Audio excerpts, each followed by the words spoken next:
Hey, it's Chris Cope for Motorcycle.com, and the lovely folks at Ducati have brought us here to southern France to ride this motorcycle, the XDiavel V4. And I know you're wondering, why are we in a parking garage?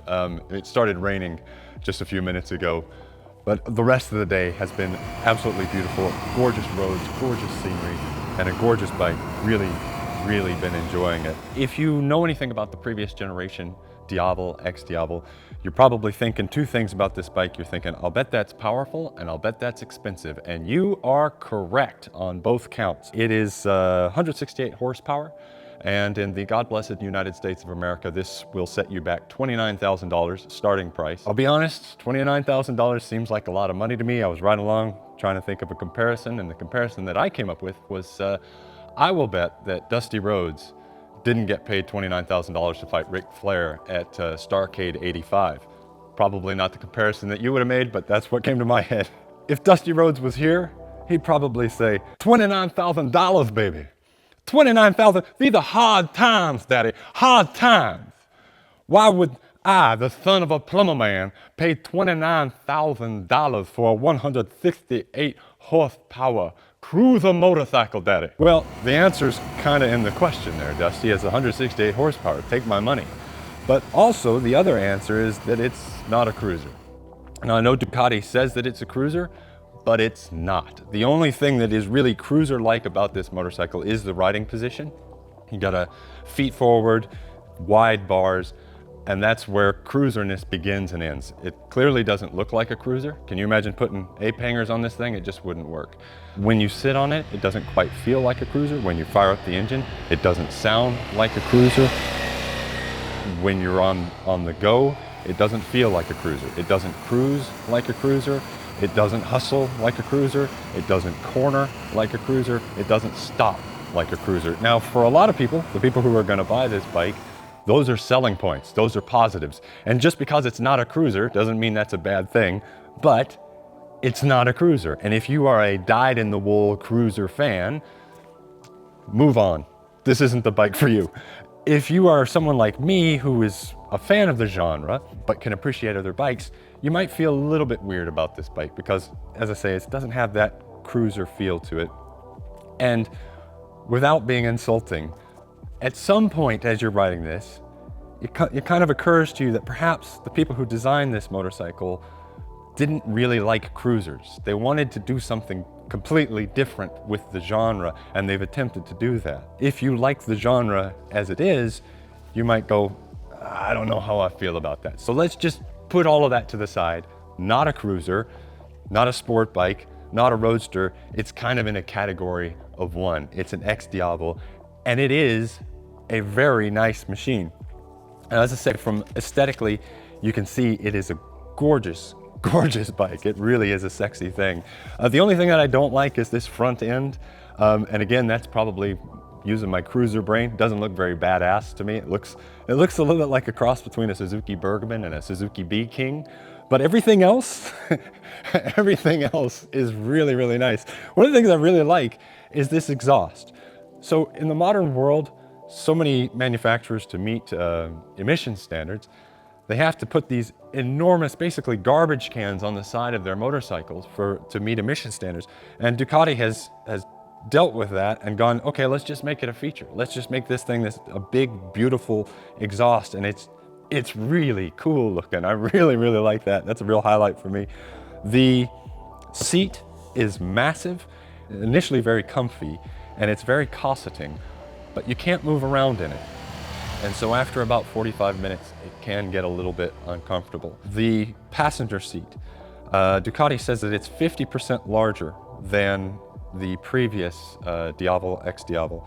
And there's a lot of surface room here, but I'll be honest with you, I'm not sure that I would put a passenger on this because there's no grab rail, at least not a passenger that I was fond of. Someone I didn't like, yeah, go ahead.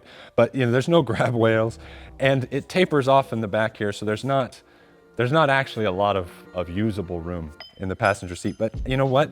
This is really a motorcycle for you, and maybe you don't need a passenger. You can just enjoy it. You can strap a bag to that. Probably wouldn't look very cool, but you could do it. The best thing about this bike is definitely the engine, the power plant. It is fantastic. It is a thing to love. It's an 1158cc V4. Like I say, 168 horsepower at 10,750 RPM. That's kind of revvy for a cruiser. 93 pound-feet of torque, give or take, at 7,500 RPM, and you can feel that. It's just, there's a lot of power. That the torque curve is relatively flat from about 4,000 RPM. You get power pretty much right away. As I say, it doesn't cruise. It does not like to go slow. And that's kind of like a Ducati character. All the Ducatis I've ridden, they have that really great, raw, aggressive, hungry to attack kind of feel to the engine. But that doesn't translate well to being like just sort of cruising around and going slow. You know, like Harley Davidson, when they created the Milwaukee 8 engine, one of the things their engineers considered was something that they referred to as parade duty, right? And that is because they were aware that a lot of their riders were gonna put flags on the back and ride really slow down Main Street and wave at all of their neighbors and have a good time in a parade. I don't think you would want to attempt to do that with this motorcycle. When it goes slow, it's juddery, it's kind of fighting you.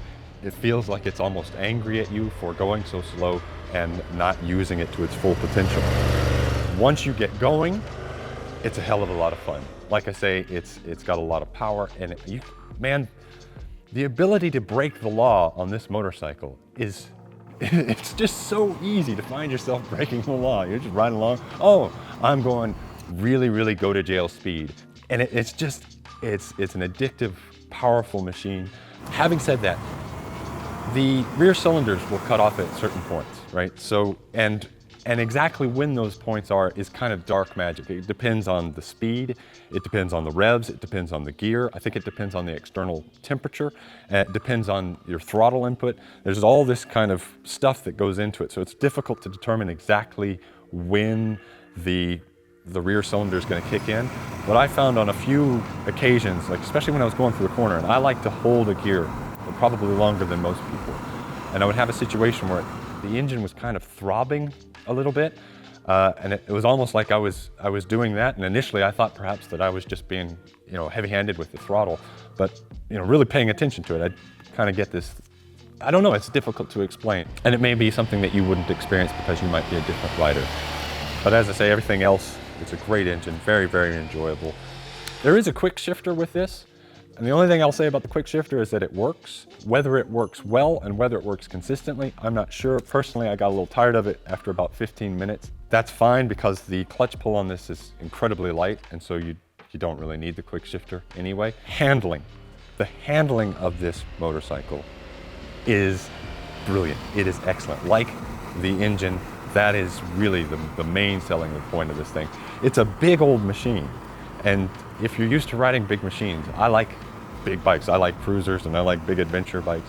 If you're used to riding those bikes, you expect weight and you expect different things, but this thing handles so much better. I had a couple of occasions today where I was kind of going into a corner and my big bike brain was like, oh, I've done a wrong here. I've gone in way too hot and I'm gonna mess this all up. And then get into the corner and it's like, oh no, it's fine because this bike handles so well, and actually I could have gone in a little bit harder.